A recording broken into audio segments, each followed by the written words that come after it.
وعلى آل سيدنا ومولانا محمد مبارک وسلم۔ اعوذ باللہ من الشیطان الرجیم، بسم اللہ الرحمن الرحیم۔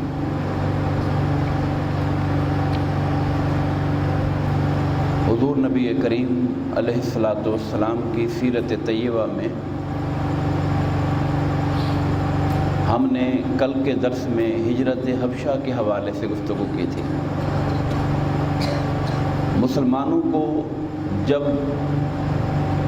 حبشہ کے اندر امن اور سکون نصیب ہوا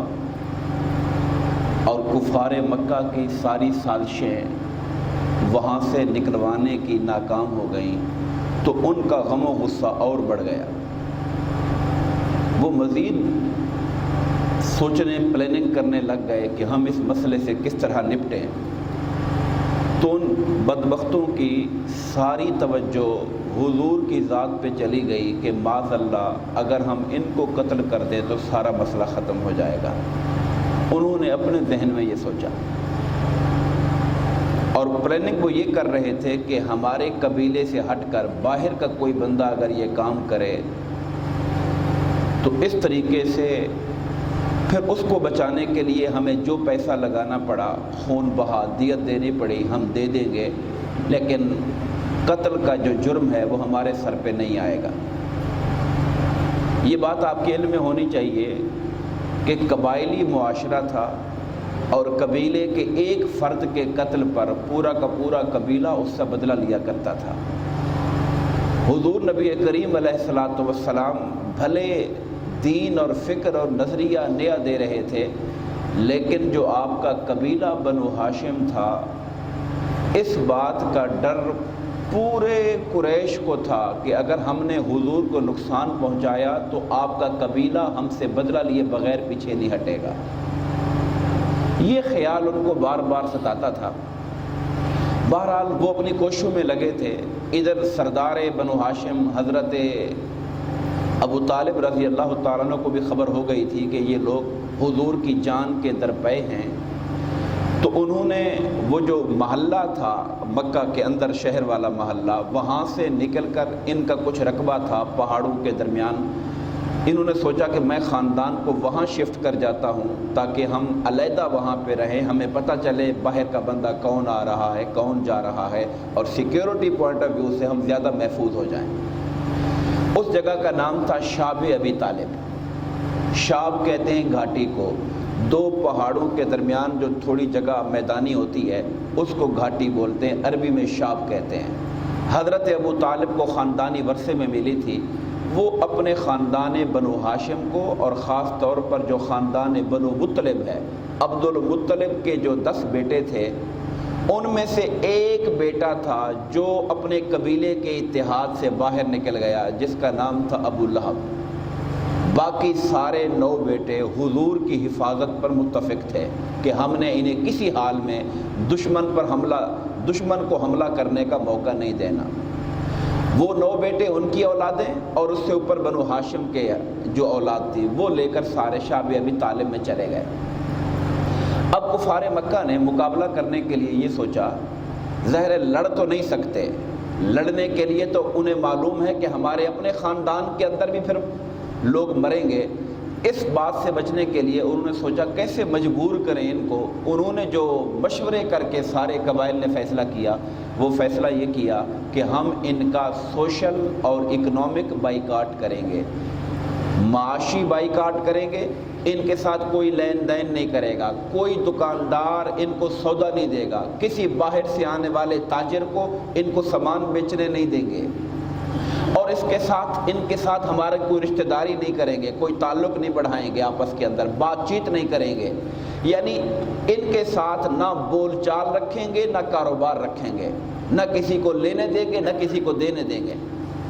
یہ انہوں نے آپس میں معاہدہ کیا، اور زبانی معاہدہ نہیں کیا بلکہ اس کو تحریر میں لے کر آئے،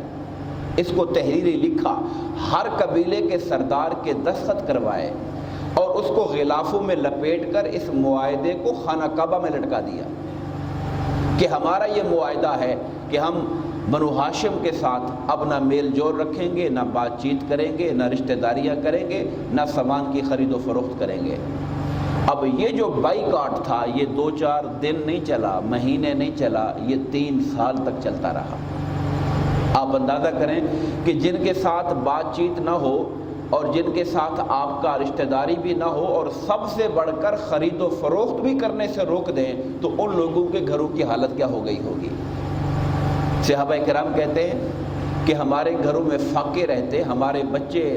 دودھ کے لیے تڑپتے اور ہمارے گھر کے اندر کھانے کو کچھ نہ ہوتا، اور ہمارے گھروں سے بچوں کے رونے کی آوازیں اٹھتی اور ہمارے بچوں کے رونے کی آوازیں سن کر کفار ہنسا کرتے تھے، کہکے لگایا کرتے تھے۔ اور حضرت سعد بن وقاص کہتے ہیں کہ ہماری غربت کا اور ہماری بھوک کا حال یہ ہو گیا تھا کہ ہم لوگ جانوروں کے چمڑے جو ہمیں کہیں باہر گرے پڑے نظر آتے اس کو اٹھا کے لے آتے، دھوتے، پانی کے اندر ابالتے اور اس ابلے ہوئے پانی کو پی لیا کرتے، یا درختوں کے پتے توڑتے، ان پتوں کو پانی میں ابالتے، پھر وہ ابلا ہوا پانی پی لیا کرتے تھے۔ اس حد تک ہمارے پاس کمی ہو گئی تھی، اور ان کا جو بائیکاٹ تھا وہ بڑی شدت کے ساتھ تھا،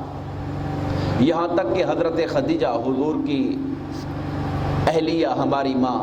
وہ بھی اس محاصرے کے اندر شامل تھی، اس بائیکاٹ کا حصہ تھی۔ ان کو ان کا بھانجا حکیم بن حزام کچھ بوری آٹے کی لے کر دینے کے لیے آیا تو کفار نے اس کو پکڑ لیا اور کہا کہ آپ کو پتہ نہیں کہ ہمارا معاہدہ ہو چکا ہے کہ ہم کوئی چیز بھی ان کو لے کر جانے نہیں دیں گے۔ تو اس پر جھگڑا کھڑا ہو گیا۔ اس نے کہا کہ میری پھوپھی وہاں اندر ہیں، میں نے ان کی گندم دینی تھی، میں وہ اپنی ادھار واپس کرنے جا رہا ہوں، آپ کو اس پر کیا تکلیف ہے؟ مگر ابو جہل اور دیگر لوگ اس پر بھی انہوں نے واویلا کی اور کوشش کی کہ وہاں پر سامان جانے نہ پائے۔ اس طرح سختی کے ساتھ یہ محاصرہ جاری رہا، یہاں تک کہ جب 3 سال کا عرصہ گزر گیا تو حضور نبی کریم علیہ السلام نے اپنے چچا حضرت ابو طالب سے کہا کہ چچا جان، میں آپ کو ایک خبر دیتا ہوں کہ وہ معاہدہ جو سارے قبیلوں نے مل کر لکھا تھا اور کئی غلافوں کے اندر لپٹا ہوا تھا، اس معاہدے کو دیمک نے کھا لیا ہے، اور سوائے وہ لفظ جو اللہ کا نام لکھا ہوا ہے اس کو چھوڑ دیا دیمک نے، باقی سارا معاہدہ دیمک چاٹ گئی ہے۔ آپ ان کو جا کے بتا دیں کہ وہ معاہدہ اب موجود ہی نہیں رہا، اس کو دیمک کھا چکی ہے۔ حضرت ابو طالب بڑے حیران ہوئے کہ 3 سال سے میرا بھتیجا یہاں پر قید ہے اور باہر نکلا ہی نہیں ہے، اور وہ معاہدہ جو کعبے کے اندر غلافوں میں لپٹا ہوا ہے اس کی خبر کیسے ہو گئی؟ انہوں نے کہا بیٹا کیا آپ کو آپ کے رب نے خبر دی؟ حضور نے فرمایا ہاں میرے رب نے مجھے بتایا ہے کہ اس کو دیمک کھا چکی ہے۔ حضرت ابو طالب وہاں جاتے ہیں، کفار مکہ پہلے تو خوش ہوتے ہیں کہ لگتا ہے ابو طالب تھک گئے ہیں، ہمارے پاس معافی کی درخواست کرنے آئے ہیں، لیکن آپ نے جا کے جب ان کو بتایا کہ وہ معاہدہ لے کر آؤ، میرے بھتیجے نے یہ خبر دی ہے اور وہ کبھی جھوٹ نہیں بولتا کہ اس معاہدے کو دیمک چاٹ گئی ہے، صرف اللہ کا نام بچ گیا ہے۔ جب انہوں نے کھول کے دیکھا تو جیسے حضور نے بتایا تھا وہی حال اس معاہدے کا ہو چکا تھا۔ اس پر بھی انہوں نے کہا کہ نہیں، یہ تمہارے بھتیجے کا جادو ہے، ہم نہیں اس بات کو مانتے، راہ ہدایت پہ آنے سے مکر گئے۔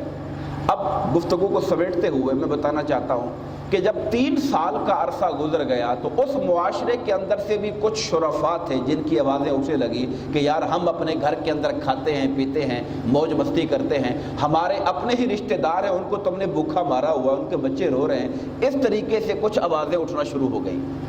ایک آدمی تھا حشام بن عمر اس کا نام تھا، اس نے جا کر پہلے حضرت خدیجہ رضی اللہ تعالیٰ عنہ کے رشتہ دار تھے ان سے جا کر کہا کہ آپ کے ننیالی رشتہ دار، آپ کے جو پھوپھی کے رشتہ دار ہیں، ان کو کوئی بھوکا رکھتا، ابو جہل بھوکا رکھتا تو آپ کو اچھا لگتا؟ اس نے کہا نہ اچھا لگتا۔ تو اس نے کہا ان کو آپ لوگوں نے رکھا ہوا ہے تو آپ لوگوں کو پرواہ نہیں ہے۔ اس طرح ایک دوسرے کو سمجھاتا، اس کے اندر احساس پیدا کرتا۔ اس نے کہا یار ہم بندے تھوڑے ہیں، کسی اور کو بھی تیار کرو۔ پھر انہوں نے اور بندوں پہ نظر ڈالی۔ اس طرح 5 لوگ تیار ہو گئے یہ آواز اٹھانے کے لیے کہ ہمیں یہ معاہدہ اب توڑ دینا چاہیے۔ حرم کعبہ میں گئے، پلاننگ کے مطابق ایک بندہ کھڑا ہوا اور اس نے تقریر شروع کر دی کہ یار یہ ہم نے کیا ظلم کیا ہوا ہے، ہمارے اپنے ہی خاندان برادری کے لوگ ہیں، بنو ہاشم سے ہی ہیں تو قریش کے لوگ، ہمارے ایک اور دادے کی اولاد ہیں، ایک اور چچا کی اولاد ہیں، یہ ہم نے ان کو بھوکا مارا ہوا ہے، ان کے بچے تڑپ رہے ہیں، رو رہے ہیں، پھر جو 5 لوگ تھے دوسرا بندہ کھڑا ہو گیا، اس نے کہا ہاں بھئی یہ ٹھیک کہہ رہا ہے، تیسرا کھڑا ہو گیا، اس طرح 5 جگہوں سے لوگ کھڑے ہو کے حمایت کرنے لگ گئے۔ تو اس پر ابو جہل کو سمجھ آ گئی کہ یہ ان کی پلاننگ تھی، یہ ان کا منصوبہ تھا، لیکن بہرحال وہاں لوگوں کے اندر ایک شور مچ گیا اور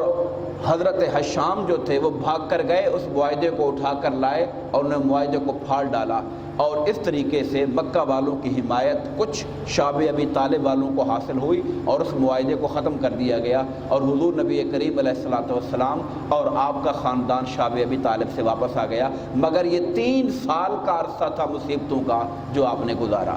باقی گفتگو انشاءاللہ ہم کل کے درس میں کریں گے۔